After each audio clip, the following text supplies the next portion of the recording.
Trīsgadnieks pateiks, es gribu konfekti un es negribu gulēt un nesakautrēsies. Pieaugušais padomās, ka es taču to R perfekti nevaru izrunāt, tāpēc vispār neko neteiks, stāvēs kluss. Daudz vispār uzskata, ka pieaugušais nevar iemācīties valodu tik ātri un tik vienkārši tā kā bērns. Tā ir vai tā nav? It kā tas ir tā, bet no otras puses tā tam nevajadzētu būt, jo pieaugušajiem ir tādas ekstras, kas bērnam nav.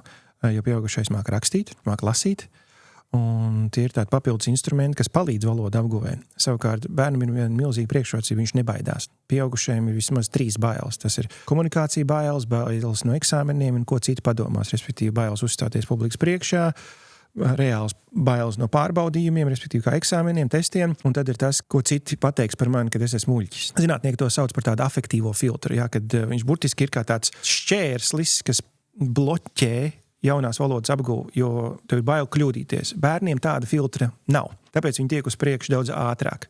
Kā pieaugušais var tikt ar to galā, ir vienkārši atzīstot to, ka man tāda bagāžiņa ir, ka tas nav mana vaina, manas darbības vaina, bet vienkārši man šāds te mākonis ir nolaidies pār manu ligzdu. Un tādā veidā tas jau rada atvieglojumu sajūtu. Tā nav mana identitāte, bet man vienkārši bija tāda rūkta pieredze. Un to atzīstot, tikai tik vienkārši atzīstot to, ka tas neesmu es, bet ka tas ir rezultāts kaut kādai darbībai, jau paliek vieglāk. Un tas vieglums tev palīdz tikt uz priekšu.